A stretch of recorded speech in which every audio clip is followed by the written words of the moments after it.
Blog Talk Radio.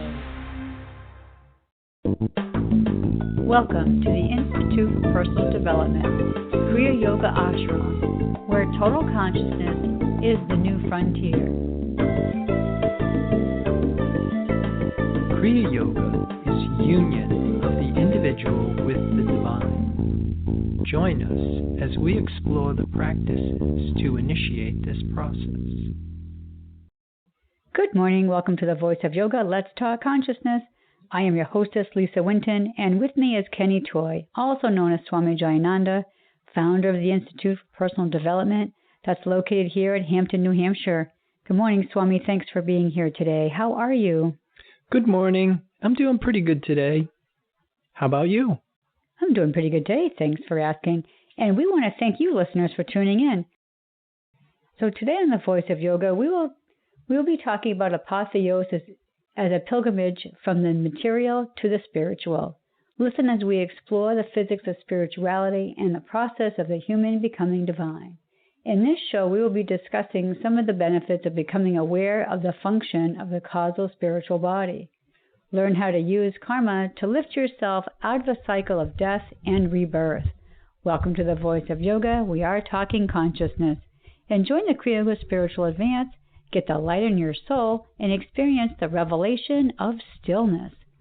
So, Swami, the first thing that we say that we're going to talk about is apotheosis as a pilgrimage from the material to the spiritual. Well, what does that look like when we're doing that? Yeah, apotheosis is the process of the human becoming divine.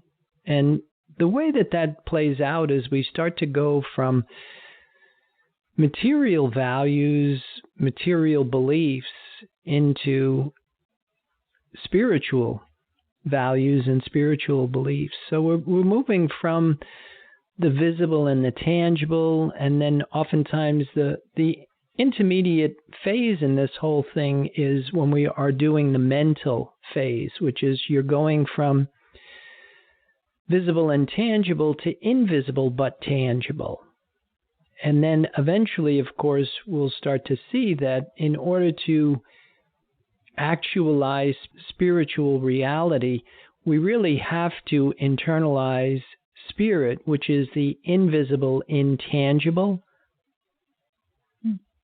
Well, I've been hearing you talk for years about the physics of spirituality. And what does that exactly mean? Well, what we're trying to do is we're trying to give an evidence procedure because, like we say, we're trying to track something that's invisible and intangible.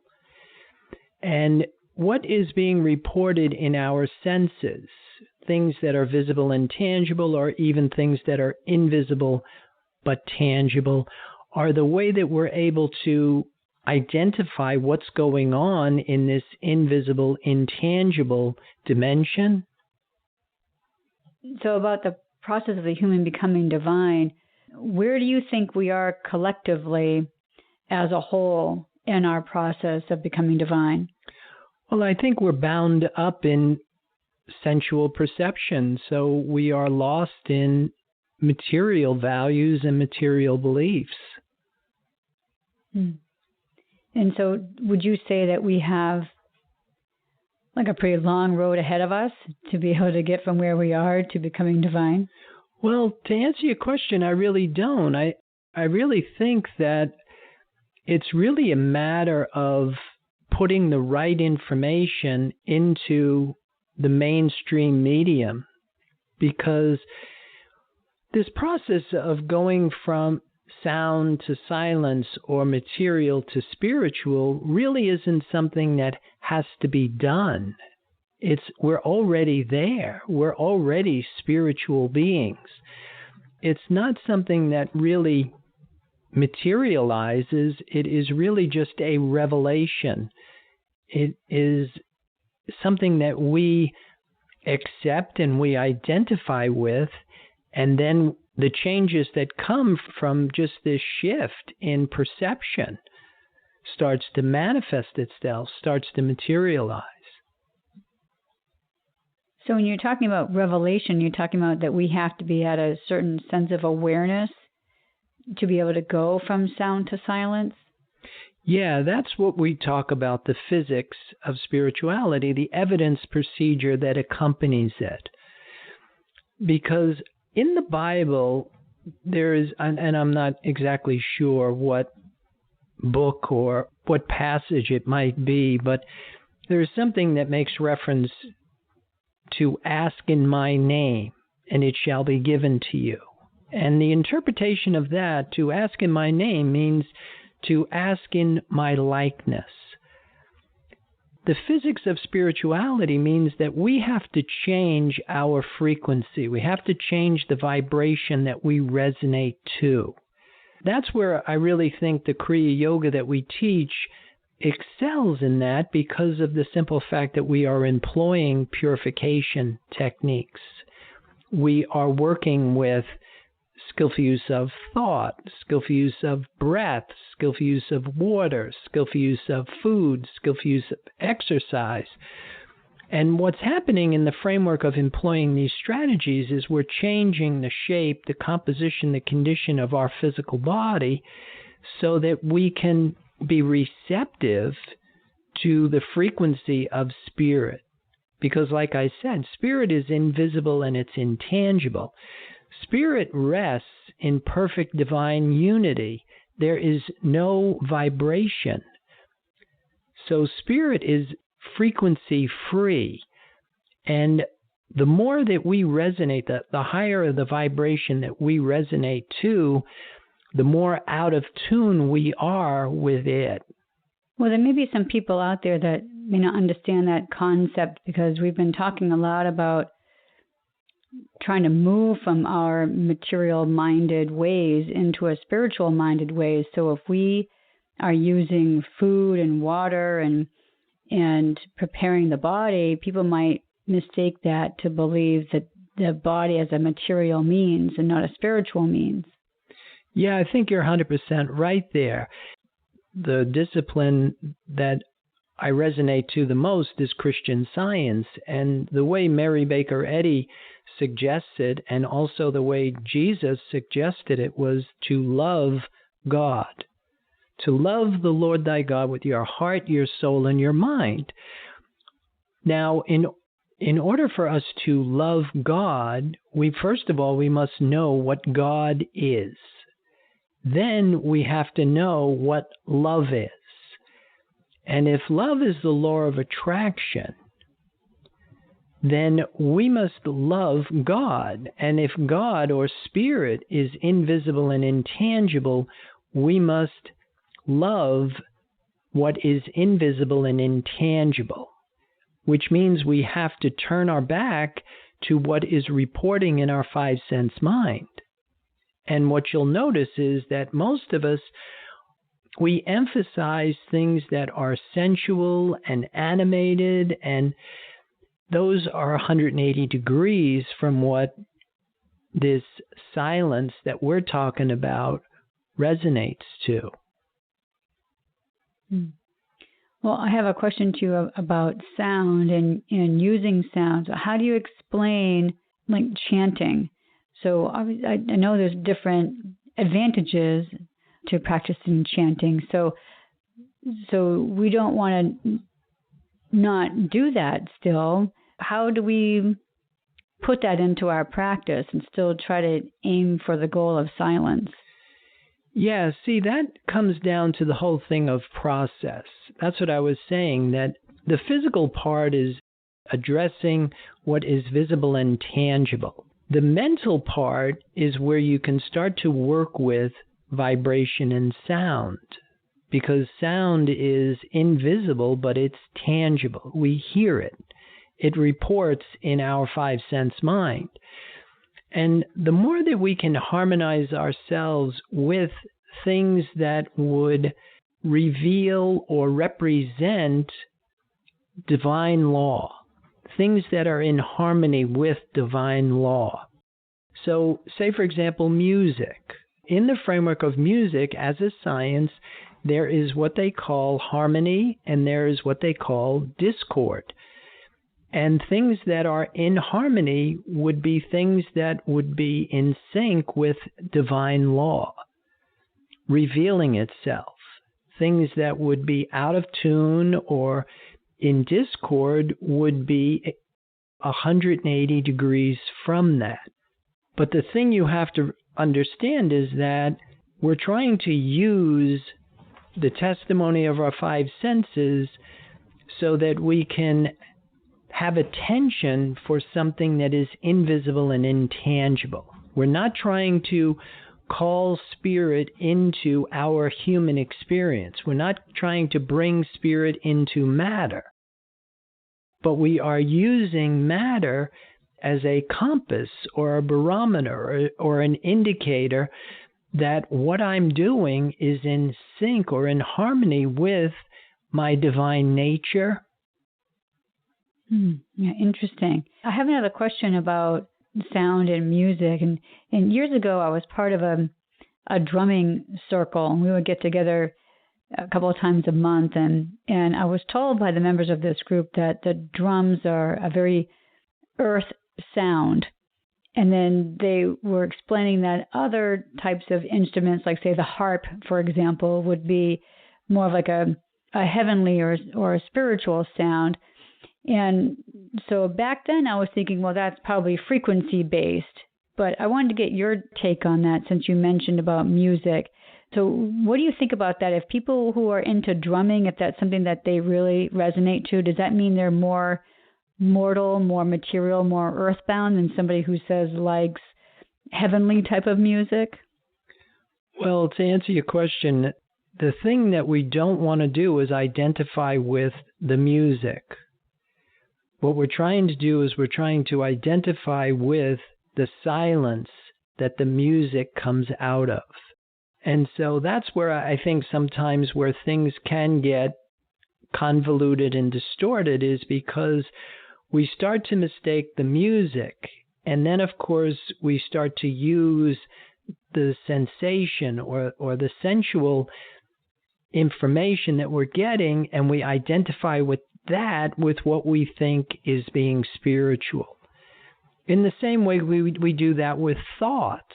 There's a lot of times that we are still working with the five sense mind, and we are thinking spiritually, or we are thinking that we are spiritual. And that's really not how this would work at all. Because if you are thinking with a five sense mind, you are using what is invisible but tangible. And the same is true with sound.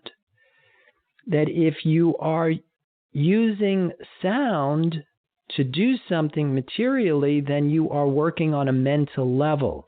It's not a spiritual discipline. And in the framework of, say, for example, Kriya Yoga, what we're doing when we employ mantra, we are using sound or an exercise in concentration. And then, of course, with the repetition of sound comes absorption, but then it's always followed by the period of silence, the period of listening.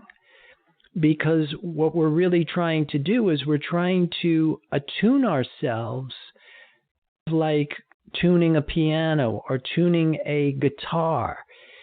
And we are harmonizing the human mind-body complex as a transmitting, receiving instrument.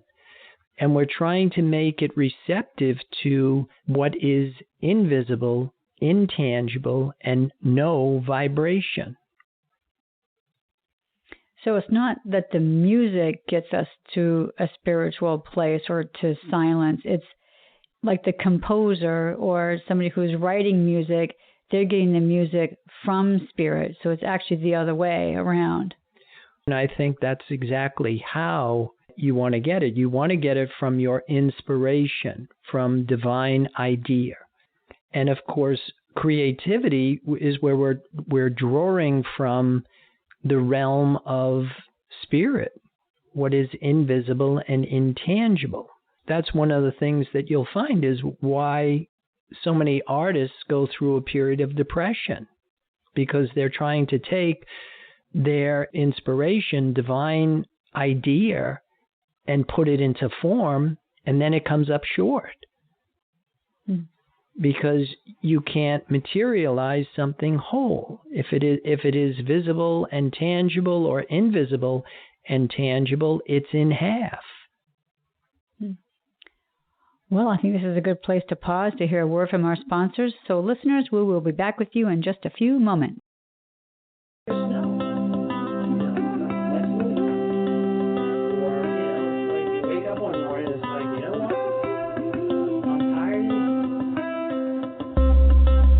Kriya Yoga Theory 2 is a unique and revolutionary practice and forum designed to facilitate the growth process in human development. Apotheosis is a real experience and has an evidence procedure.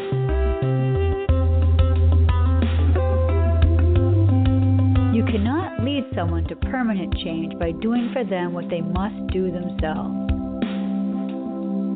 Personal accountability and responsibility are the foundation of Kriya Yoga Theory 2. You must be engaged and devoted.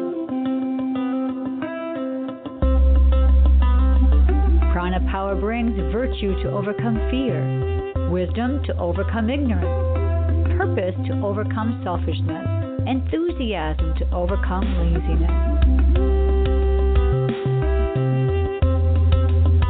Kriya Yoga is a path of action, knowledge, and devotion. These sessions are a celestial positioning system to guide the individual into union with the divine. For more information or to sign up for your next session online, go to www.ipdtransform.com. Namaste.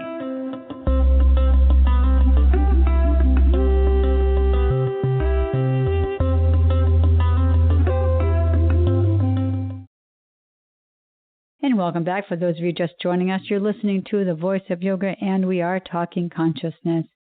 So, Swami, I want to get back to talking about music, and music seems to be or plays a pretty important part in our lives. And I know people who use music to meditate, or they use music, to exercise with or whatever. But I want to get your take on using music to help meditate. And is that something that we should continue to do? Is that something that we should be cautious of? And I want to get your thoughts on it. Well, again, everything has to do with what your goals and objectives are. Because like we say, what we're trying to do is we're trying to attune ourselves to a frequency, to a vibration. Part of it is understanding, like what we've been talking about, the physics of spirituality, that reality is multidimensional. There are things happening on different levels of consciousness, different degrees of awareness simultaneously. Physics gave us, I think, the template when they said underlying matter is energy and underlying energy is the void. Most of us mistake energy for spirit. And I think that becomes one of the biggest barriers because, again, we primarily work with our five-sense mind. What we think life is sensual and it's animated. And we really don't have any point of reference to, well, what is this stillness that they're talking about? Stillness, be still and know that I am God, is one of the things that is in the Bible. And yet, we constantly think that animation and motivation and movement is the underpinnings of life, when in fact, it is out of the silence, it is out of the stillness that everything comes. And so, again, depending on how far you want to go with your practice, in order for you to attune yourself to spirit, you have to move from sound to silence. You have to go from material to spiritual. Now, are you talking about moving away from using sound as a meditative aid, I would say, and just trying to meditate in silence? Or is the silence what you get from your, for lack of a better word, proper meditative practice?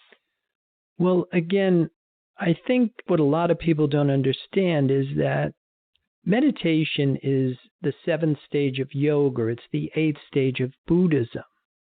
it's not an isolated activity that we do independent of life. And so a lot of us think that we have a meditative practice when in fact what we're doing isn't meditating at all.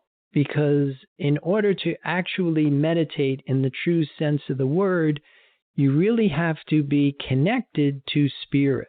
You have to be joined with this invisible, intangible source. And anything else was what they called a sin. It misses the mark. A lot of it has to do with, again, what am I trying to do? And what most of us do is what the Yoga Sutras call avidya, ignorance. We're mistaking the impermanent for the permanent. And when we do that, then we are in what was called ignorance. And so I think the big question here is, what I'm doing, is it really meditating, or is it just a form of concentration? Is it mental activity, or is it moving towards silence or stillness? So my question to you is, how do we know the difference? How do we know what it is that we're actually doing? Yeah, see, that's where I really think that we need scripture, because in order to know that what you're doing is working, the key thing here is it demonstrable? Can I demonstrate divine law? And what does that look like when I'm doing it? Because in the Bible it says, let there be light. And if I say, let there be light, and nothing happens, what's wrong with the picture? And most of us have made excuses as to why what we're doing doesn't demonstrate. If you have connected the dots and you are now in compliance with divine law, you have moved beyond the material and the mental, then what you're doing will demonstrate. If what you're doing is material or mental, then it will be still under the law of karma.